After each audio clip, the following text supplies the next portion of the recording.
Bismillahirrahmanirrahim. Assalamualaikum warahmatullahi wabarakatuh. Pertama-tama, saya mengucapkan terima kasih banyak kepada dosen pengampu Ibu Dr. Adit Neri Awaru SSI MSI yang telah memberikan kesempatan kepada kelompok kami, kelompok 12, program studi statistika, Fakultas Matematika dan Ilmu Pengetahuan Alam untuk mempresentasikan materi kami yang berjudul Perancangan Sistem. Sebelum memulai presentasi, saya akan memperkenalkan anggota kelompok kami, yaitu penyaji pertama, Enggar Cahyani Umi dengan NIM F1A 221006. Kemudian yang kedua, Indah Sahara dengan NIM F1A 221008. Kemudian yang ketiga, Sheila Puspitasari dengan NIM F1A 221077. Kemudian yang keempat, saya sendiri Andit Neri Panangaran Makulau sebagai moderator sekaligus penyaji dengan NIM F1A 221025. Kemudian yang kelima, Sherly Ashalutfia Fadila dengan NIM F1A 221049. Kemudian yang keenam, Triratna Munarto dengan NIM F1A 221079. Dan yang terakhir, Muhammad Ifran dengan NIM F1A 221010. Untuk mengefisienkan waktu, saya persilakan kepada teman-teman penyaji. Perancangan untuk teknologi informasi. Tahap perancangan sistem teknologi informasi ini yaitu tahap setelah analisis dari siklus pengembangan sistem teknologi informasi. Pendefinisian dari kebutuhan-kebutuhan sistem untuk teknologi informasi, persiapan untuk rancang bangun atau implementasi, menggambarkan bagaimana suatu sistem teknologi informasi dapat dibentuk, dapat berupa perencanaan, penggambaran, pembuatan sketsa, atau pengaturan dari beberapa elemen yang terpisah ke dalam satu kesatuan yang utuh dan berfungsi. Tujuan perancangan sistem teknologi informasi. Tahap perancangan sistem teknologi informasi mempunyai dua tujuan utama, yaitu untuk memenuhi kebutuhan kepada pemakai atau pengguna sistem teknologi informasi, untuk memberikan gambaran yang jelas dan rancangan bangunan yang lengkap kepada pemrograman komputer atau programmer, dan ahli-ahli teknik yang terlibat. Lebih condong pada desain sistem teknologi informasi yang terinci. Bentuk perancangan sistem teknologi informasi. Perancangan sistem teknologi informasi terbagi menjadi dua. Untuk yang pertama itu perancangan sistem teknologi informasi secara umum, yaitu perancangan sistem teknologi informasi yang terkonsep, masuk akal, dirancang dengan daya pikir yang luas atau secara makro. Perancangan sistem teknologi informasi secara terinci atau fisik, yaitu perancangan sistem teknologi informasi yang memberikan gambaran yang jelas atau rancang bangun atau desain yang lengkap kepada pemrogramer. Pada perancangan sistem ini, pemrogramer, user, dan para ahli teknik ikut terlibat. Tujuan dari desain sistem ini adalah untuk memberikan gambaran secara umum kepada user tentang sistem yang baru. Personil yang terlibat. Perancangan sistem teknologi informasi seharusnya melibatkan beberapa personil atau pihak yang terlibat seperti spesialis pengendali sistem teknologi informasi, penjamin kualitas sistem, spesialis komunikasi data, pengguna sistem teknologi informasi. Tahap perancangan sistem teknologi informasi. Tahap-tahap yang harus diperhatikan dalam perancangan teknologi informasi yaitu 1. Perancangan output. Perancangan output atau keluaran merupakan hal yang tidak dapat diabaikan karena laporan atau keluaran yang dihasilkan harus memudahkan bagi setiap unsur manusia yang membutuhkannya. Tipe output dapat dibedakan menjadi 1. Eksternal. Tujuan output untuk informasi di luar organisasi pemakai, contohnya faktur, cek, tanda terima pembayaran, dan lain-lain. Internal. Tujuan output untuk informasi di lingkungan organisasi pemakai, contohnya laporan-laporan terinci, laporan-laporan ringkasan, dan lain-lain. Yang kedua, perancangan input. Tujuan dari perancangan input adalah untuk mengefektifkan biaya pemasukan data, untuk mencapai keakuratan yang tinggi, untuk menjamin pemasukan data dapat diterima dan dimengerti oleh pemakai. Tipe input dibedakan menjadi eksternal. Pada tipe ini, pemasukan data berasal dari luar organisasi, contohnya faktur pembelian, kwitansi-kwitansi dari luar organisasi, dan lain-lain. Internal. Pada tipe ini, pemasukan data hasil komunikasi pemakai dengan sistem, contohnya faktur penjualan, order penjualan, dan lain-lain. Ketiga, perancangan proses sistem. Tujuan dari perancangan proses sistem yaitu untuk menjaga agar proses data lancar dan teratur sehingga menghasilkan informasi yang benar dan untuk mengawasi proses dari sistem. Yang keempat, perancangan database. Penerapan database dalam sistem informasi disebut dengan database system. Sistem basis data atau database system ini adalah suatu sistem informasi yang mengintegrasikan kumpulan data yang saling berhubungan satu dengan lainnya. Kelima, perancangan kontrol. Tujuannya agar keberadaan sistem setelah diimplementasi dapat memiliki keandalan dalam mencegah kesalahan, kerusakan, serta kegagalan dalam proses sistem. Yang keenam, perancangan jaringan. Langkah-langkahnya yaitu membuat segmen bidang usaha berdasarkan geografis, departemen, bangunan, lantai, dan sebagainya. Membuat sebuah model LAN, mengevaluasi LAN untuk menentukan apakah mereka cocok untuk tiap segmen di seluruh usaha. Yang terakhir, interkoneksi segmen-segmen jaringan. 7. Perancangan komputer. Dalam perancangan komputer harus dapat memperhatikan pengelompokan komputer baik mainframe, mini komputer, atau mikrokomputer. Ke-8. Tekanan-tekanan perancangan. Perancangan sistem informasi harus memperhatikan sejumlah tekanan desain atau force design, yaitu integrasi, jalur pemakai atau sistem, tekanan persaingan, kualitas dan kegunaan informasi, kebutuhan-kebutuhan sistem, kebutuhan-kebutuhan pengolahan data, faktor-faktor organisasi, kebutuhan-kebutuhan biaya efektivitas, faktor-faktor manusia, serta kebutuhan-kebutuhan kelayakan. Bagaimana membuat sistem dan program? Yang pertama, membuat sistem. Sistem berasal dari bahasa Latin dan bahasa Yunani, adalah suatu kesatuan yang terdiri atas komponen atau elemen yang dihubungkan bersama untuk memudahkan suatu aliran informasi, materi, agar mencapai suatu tujuan. Adapun langkah membuat sistem, yang pertama, pelajari tentang pemrograman. Yang kedua, tentukan media apa yang akan digunakan untuk membuat SO. Yang ketiga, tentukan gagasan tinggi dari sebuah SO. Yang keempat, tentukan platform apa yang akan didukung oleh sistem operasi. Yang kelima, tentukan apakah Anda suka melakukannya sendiri ataukah ada kernel yang sudah dijadikan untuk membuat landasan. Yang keenam, tentukan apakah akan membuat OOT ladder atau sudah dibuat sebelumnya. Yang ketujuh, tentukan bahasa pemrograman apa yang akan digunakan. Yang kedelapan, tentukan antarmuka pemrograman aplikasi. Yang kesembilan, tentukan desain. Yang kesepuluh, pertimbangan untuk bekerja dalam sebuah tim. Yang ke-11, jangan hapus kandar sepenuhnya. Dan yang terakhir, mulailah dari hal yang kecil. Kedua, membuat program.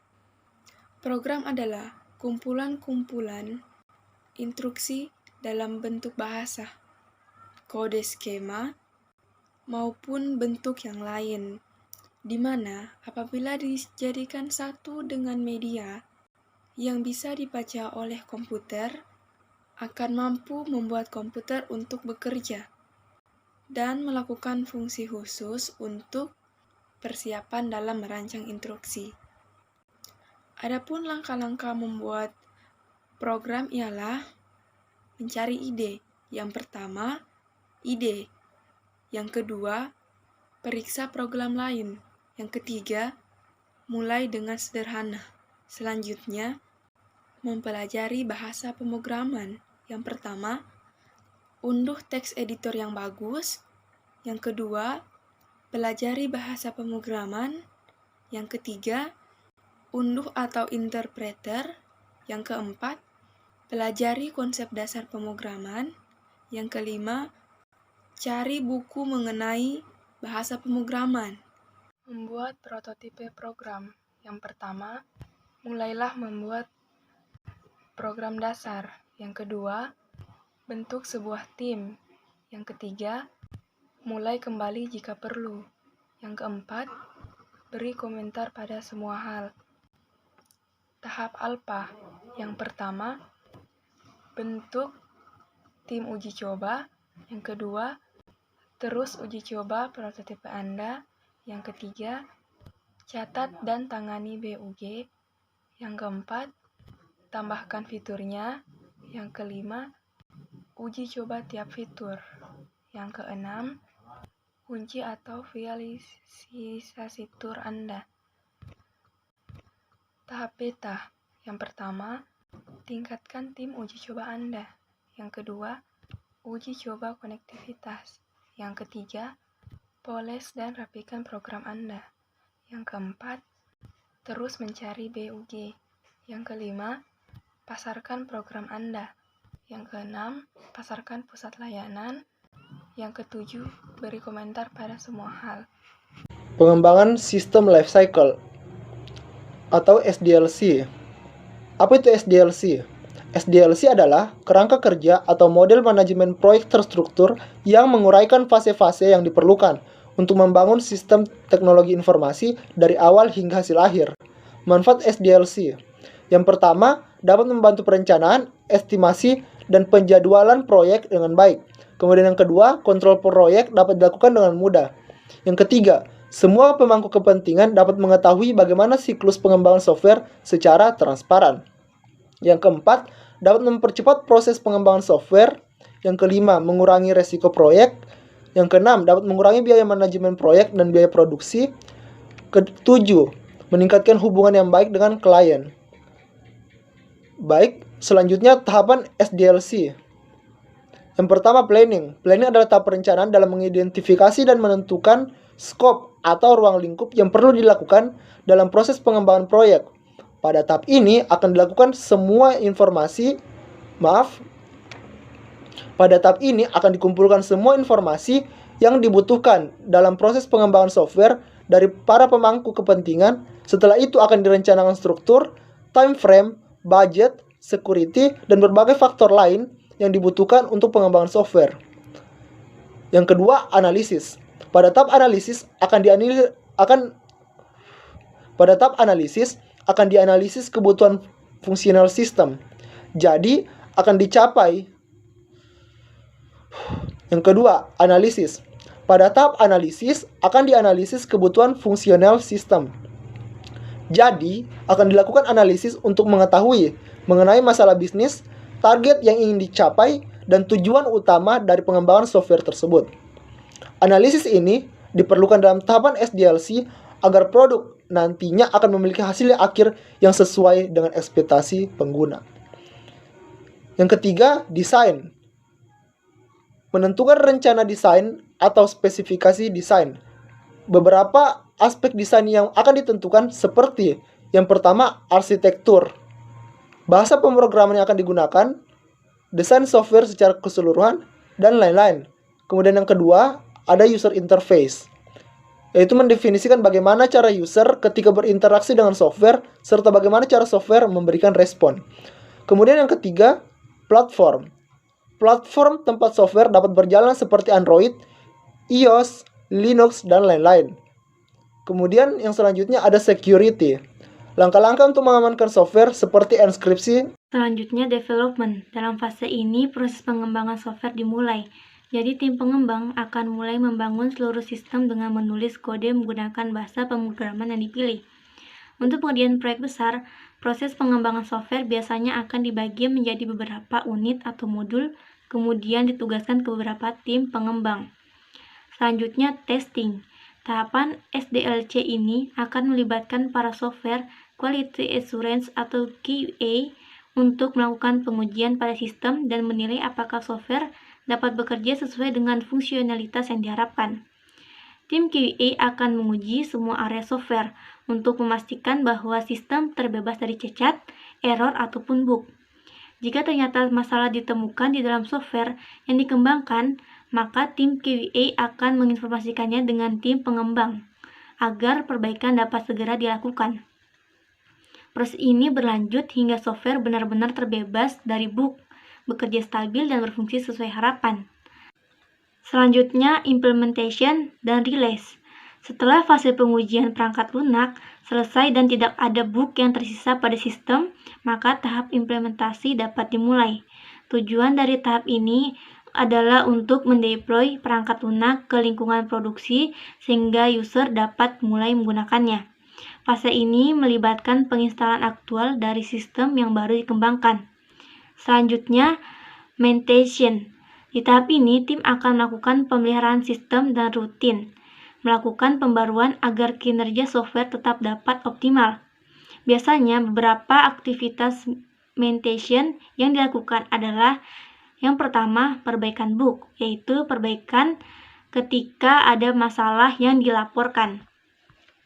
Selanjutnya, upgrade sistem, yaitu meningkatkan kinerja software dengan sistem yang lebih baru. Dan yang terakhir, peningkatan fitur, yaitu menambahkan fitur atau fungsionalitas pada software yang dikembangkan. Kemudian selanjutnya, model-model SDLC. Dalam proses pengembangan software, terdapat beberapa model SDLC yang populer digunakan. Berikut beberapa di antaranya. Yang pertama, waterfall. Waterfall adalah salah satu model SDLC tertua.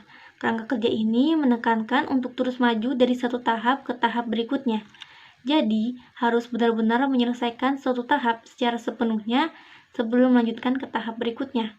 Kerangka kerja ini cocok untuk proyek kecil dengan hasil akhir yang mudah ditentukan dari awal. Kemudian, Agile. Agile adalah kerangka kerja untuk mengembangkan software dengan proses yang ramping, namun dapat menghasilkan proses akhir berkualitas tinggi. Kerangka kerja ini akan menggunakan urutan kerja inkremental atau berkembang sedikit demi sedikit secara teratur dan iteratif atau berulang. Selanjutnya, DevOps. DevOps merupakan gabungan dari dua kata, yaitu development dan operation. Kerangka kerja ini adalah kombinasi dari kultur, praktik, serta tools untuk meningkatkan kemampuan perusahaan dalam proses delivery produk dengan kecepatan tinggi. Materi berikutnya adalah dari ide algoritma dan dari algoritma sampai ke program. Pertama, algoritma. Algoritma adalah urutan langkah-langkah logis penyelesaian masalah yang disusun secara sistematis dan logis. Algoritma pemrograman merupakan langkah-langkah terstruktur yang tepat dan terperinci yang digunakan untuk menyelesaikan sebuah masalah dalam proses perancangan sebuah program komputer. Terdapat 3 pertimbangan dalam pemilihan algoritma. Ketiga pertimbangan tersebut adalah benar, baik, dan efisien. Benar berarti output dari algoritma tersebut tidak salah. Sebaik apapun algoritmanya, jika salah maka menjadi percuma. Selanjutnya, baik. Maksudnya seberapa baik hasil dari algoritma tersebut dengan indikator kedekatan antara hasil dengan nilai yang real. Selanjutnya, efisien. Sebuah algoritma program haruslah efisien dari segi waktu dan memori. Jangan sampai algoritma tersebut menghabiskan waktu dan menghabiskan tempat. Selanjutnya, dari algoritma sampai ke program. Sebuah program adalah implementasi dari bahasa pemrograman. Program itu dapat dimaknai sebagai algoritma ditambah bahasa atau struktur kata atau struktur data. Sebuah program yang baik memiliki struktur data yang baik pula. Sebaliknya, struktur data yang buruk dengan algoritma yang baik tetap tidak akan membuat sebuah program menjadi baik. Algoritma harus ditulis dalam notasi bahasa pemrograman sehingga dinamakan program. Jadi, program adalah perwujudan atau implementasi teknis algoritma yang ditulis dalam bahasa pemrograman tertentu sehingga dapat dilaksanakan oleh komputer. Tiap-tiap langkah di dalam program disebut pernyataan atau instruksi. Program tersusun atas sederet instruksi. Bila suatu instruksi dilaksanakan, maka operasi-operasi yang bersesuaian dengan instruksi tersebut dikerjakan komputer. Secara garis besar, komputer tersusun atas 4 komponen utama, yaitu piranti masukan, piranti keluaran, unit pemproses utama atau Central Processing Unit atau CPU, dan memori. Piranti masukan dan keluaran adalah alat yang memasukkan data atau program ke dalam memori, dan alat yang digunakan komputer untuk mengkomunikasikan hasil-hasil aktivitasnya. Contoh piranti masukan antara lain papan kunci atau keyboard, pemindai atau scanner, dan cakram atau disk. Contoh piranti keluaran adalah layar peraga atau monitor, pencetak atau printer, dan cakram. Unit pemroses utama atau Central Processing Unit adalah otak komputer yang berfungsi mengerjakan operasi-operasi dasar seperti operasi perbandingan, operasi perhitungan, operasi membaca, dan operasi menulis. Memori adalah komponen yang berfungsi menyimpan atau mengingat. Yang disimpan di dalam memori adalah program atau berisi operasi-operasi yang dikerjakan oleh CPU dan data atau informasi. Selanjutnya, langkah-langkah pembuatan program. Pertama, mendefinisikan masalah. Beberapa hal yang perlu diperhatikan dalam mendefinisikan masalah adalah: pertama, kondisi awal, yaitu input yang tersedia. Selanjutnya, kondisi akhir, yaitu output yang diinginkan. Selanjutnya, data lain yang tersedia, operator yang tersedia, syarat atau kendala yang harus dipenuhi. Selanjutnya, buat algoritma dan struktur cara penyelesaian. Jika masalah kompleks, maka dibagi ke dalam modul-modul. Selanjutnya, menulis program. Dalam menulis program, pilihlah bahasa yang mudah dipelajari, mudah digunakan, dan lebih baik lagi jika sudah dikuasai. Selanjutnya, mencari kesalahan. Dalam mencari kesalahan, berikut hal yang perlu diperhatikan. Yang pertama, kesalahan sintaks atau penulisan program. Yang kedua, kesalahan pelaksanaan, semantik, logika, dan ketelitian. Selanjutnya, uji dan verifikasi program, dokumentasi program, pemeliharaan program. Selanjutnya, bahasa pemrograman atau algoritma.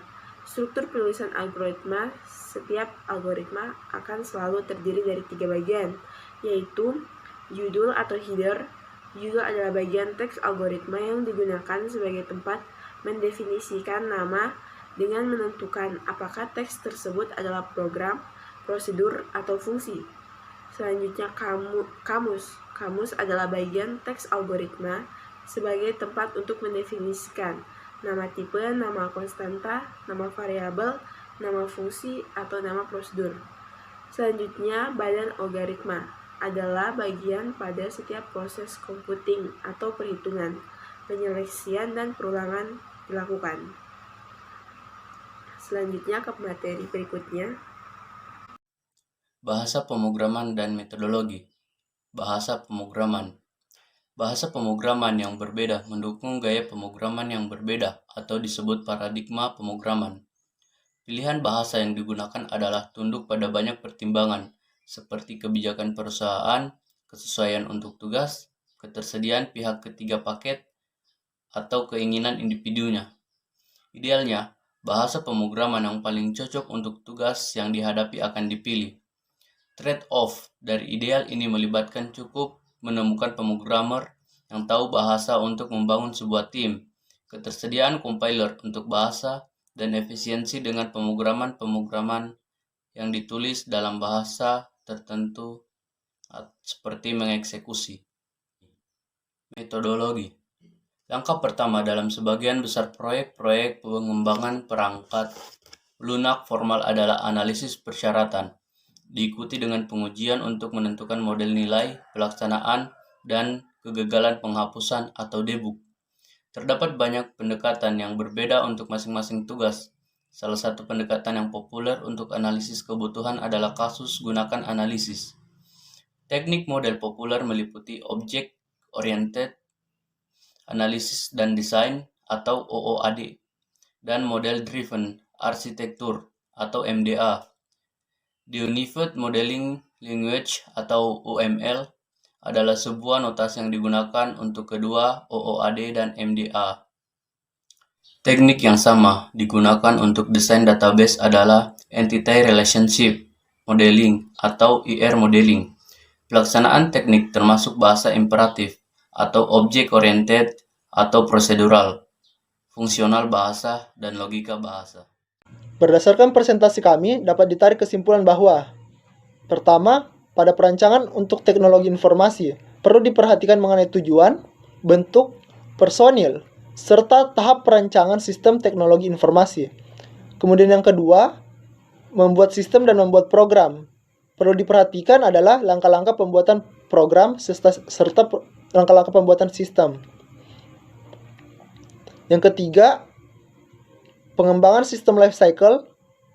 Yang perlu diketahui adalah pengertian, manfaatnya, tahapan, serta model-model dari sistem life cycle.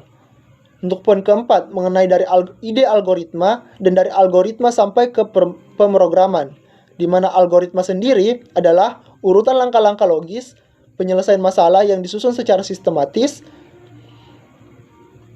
dan logis dan mempertimbangkan 3 hal, yaitu baik, benar, dan efisien. Adapun untuk poin terakhir yaitu bahasa pemrograman dan metodologi. Bahasa pemrograman adalah proses menulis, menguji, dan memperbaiki serta memelihara kode yang membangun suatu program. Kode ini ditulis dalam bahasa pemrograman. Adapun metodologinya yaitu analisis persyaratan, pengujian, pelaksanaan, serta penghapusan kegagalan. Sekian presentasi dari kelompok kami. Apabila ada kesalahan mohon dimaafkan. Saya tutup dengan ucapan wabillahi taufiq wal hidayah. Wassalamualaikum warahmatullahi wabarakatuh.